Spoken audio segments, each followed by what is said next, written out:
మధురమైనది నా యేసు ప్రేమ, మరపురానిది నా తండ్రి ప్రేమ.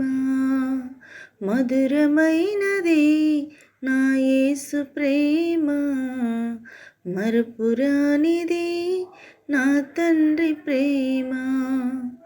మరువలేనిది నా యేసుని ప్రేమ, మరువలేనిది నా యేసుని ప్రేమ. మధురాతి మధురము నా ప్రియుని ప్రేమ. ప్రేమ ప్రేమ ప్రేమ నా యేసు ప్రేమ. ప్రేమ ప్రేమ ప్రేమ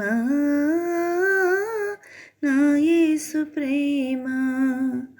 మధురమైనది నా యేసు ప్రేమ, మరపురానిది నా తండ్రి ప్రేమ. క్రీస్తునందు ప్రియులైన సహోదరి సహోదరులకు ప్రభుని యేసుక్రీస్తు వారి దివ్య నామమున శుభాలు. నూతన జీవిత అనుదిన దైవ ధ్యానము. మీకు అనుకూలంగా ఒక దేశం ఉంది. ప్రకటన గ్రంథము 7వ అధ్యాయము 3వ వచనము. ఈ దూత మేము మా దేవుని దాసులను వారి నొసల యందు ముద్రించే వరకు భూమికైనను సముద్రముకైనను చెట్లకైనను హాని చేయవద్దని బిగ్గరగా చెప్పాను. పైన పేర్కొన్న వాక్యం ప్రకారము మీ తలపై ఒక ఆదేశం ఉంది. ఒక రకమైన భేదం ఉంది. ఆత్మలో చేయబడిన ఒక రకమైన వేరు. మీరు ఇతరుల మాదిరిగా గాయపడకూడదని ఒక ఆదేశం ఉంది. మీరు యేసుక్రీస్తుని విశ్వసించినందున మీరు వేరు చేయబడ్డారు. నశించిపోకుండా వేరు చేయబడ్డారు. పరిశుద్ధాత్మ ద్వారా మనము నిత్య మహిమకు ముద్రించబడ్డాము. ఆయన వలన మనము అంటరాని వారము. లేఖనాలు ఇలా చెప్పడంలో ఆశ్చర్యం లేదు. యెషయా గ్రంథము 54వ అధ్యాయము 17వ వచనంలో నీకు విరోధంగా రూపింపబడిన ఏ ఆయుధమును వర్ధిల్లదు. న్యాయ విమర్శనలో నీకు దోషారోపణ చేయు ప్రతి వానికి నీవు నేరస్థాపన చేసేదవు. యెహోవా యొక్క సేవకుల నీతి నా వలన కలుగుచున్నది. ఇది వారి స్వాస్థ్యము. ఇదే యెహోవా వాక్కు. కాబట్టి ఆయుధాలు మీకు వ్యతిరేకంగా వృద్ధి చెందుతుంటే తప్పు మీదే కానీ లేఖనాలది కాదు. ఒక నిర్దిష్ట వచనం గురించి తెలుసుకోవటం మరియు ఆ లేఖనము మీ జీవితంలో ఫలించేలా అనుమతించడము మధ్య తేడా ఉంది.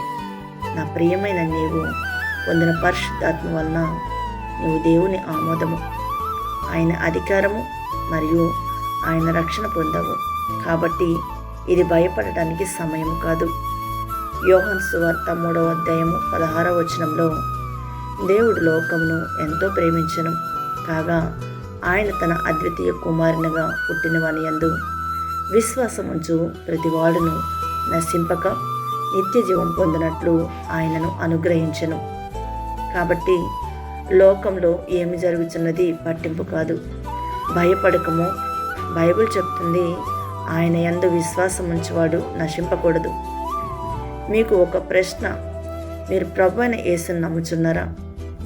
అవును అయితే మీరు నశించరు, మీరు చనిపోరు, మీరు విఫలం చెందరు, మిమ్మల్ని మీరు వదులుకోలేరు మరియు మీరు గందరగోళంలో జీవించరు. ప్రార్థన.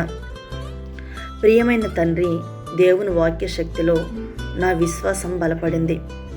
నేను ఆయనలో సజీవంగా ధైర్యంగా ఉన్నాను.